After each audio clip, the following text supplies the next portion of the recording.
안녕하세요.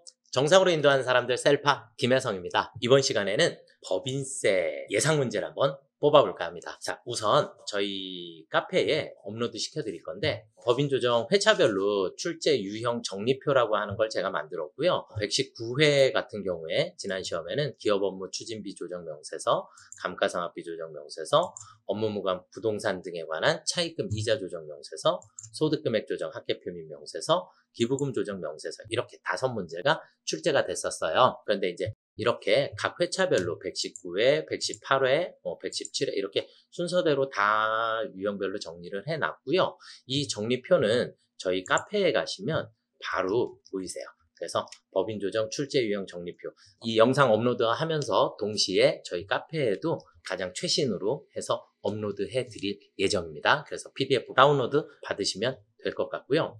그 다음에 동시에 여러분들이 꼭 해주셔야지 되는 거 하나가 여기 백데이터 묶음이라고 하는 게 있습니다. 이 백데이터 묶음에 들어가 보시면 전산 세무 1급 103에서부터 119회까지 백데이터로 모두 묶어놨어요. 백데이터 묶음이 있고 이 백데이터 묶음에 가시면 이렇게 백데이터 다운로드 받으셔서 압축 풀기 하시고 백데이터 설치해 주시고 각 회차별로 103에서부터 108회까지 시험지 109에서 115회까지, 116에서 119회까지 시험지 답안지를 모두 다 묶어놨으니까 이것도 출력을 해서 준비를 해 두시고 이걸 어떻게 활용하시면 되냐면 여러분들이 출력을 다 해놓고 백데이터 설치가 다 끝나신 상태에서 예를 들어서 오늘 기업 업무 추진비 조정 명세서에 대해서 학습을 하셨다. 그러면 기업 업무 추진비 조정 명세서는 119회, 118회, 그 다음에 115회, 그 다음 112회, 109회 이렇게 여러 곳에서 출제된 걸 확인하실 수 있으세요. 그러면 K랩 프로그램에 백데이터를 저희 압축되어 있는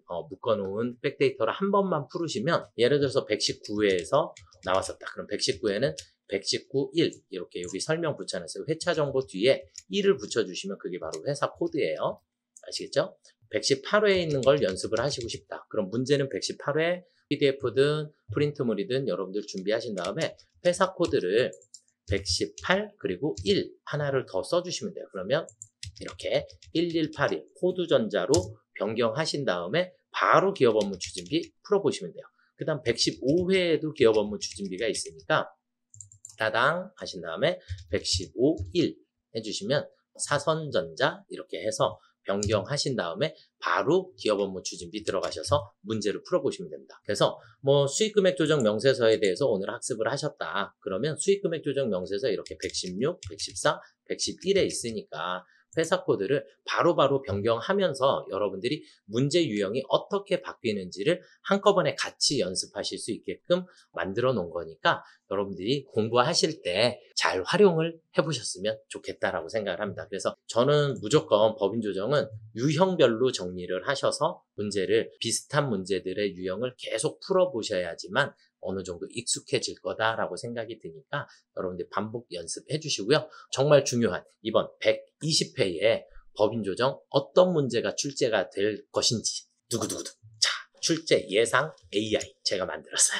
제가 정리를 한번 해봤고 이번 이 노랑 색깔 수익금액 조정 명세서, 조정 후 수익금액 명세서, 소득금액 조정 합계표민 명세서, 법인세 과세표준 및 세액조정계산서 이 4가지 노란색은 언제든지 나와도 이상하지 않은 부분이니까 이건 항상 늘 연습을 해주시면 되겠고 오늘 중요한 건 여기에 있는 이 체크되어 있는 임대보증금, 간주입금 조정 명세서 나온 적이 없어요.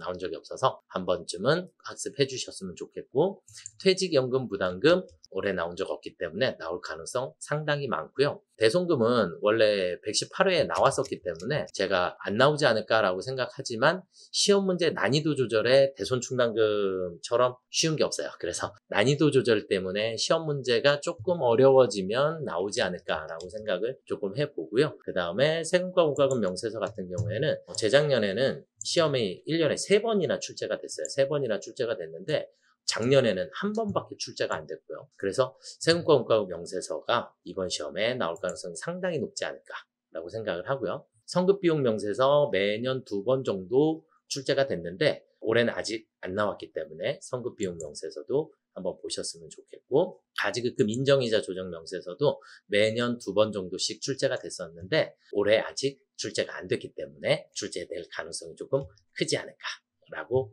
조심스럽게 예상을 한번 해봅니다. 그 다음 업무용 승용차 관련 비용 명세서가 이것도 마찬가지 매년 2번 정도씩은 출제가 됐는데 올해 아직 출제가 안 됐기 때문에 올해 아직 출제가 안 됐어요. 그래서 이번 시험에 나오지 않을까라고 조심스럽게 예상을 해본 겁니다. 여러분들 공부하시는데 조금이나마 도움이 됐으면 좋겠고 여기에서 시험 문제 다 나왔으면 좋겠다라고 생각을 합니다. 그래서 시험의 비중에 조금만 더 주시고 공부를 전체적으로는 하셔야겠지만 이런 부분들을 조금 더 신경 써서 해주시면 좋지 않을까라고 생각을 합니다. 이번 120회 여러분들 전산세무 1급 시험 합격을 저는 열심히 응원하겠습니다.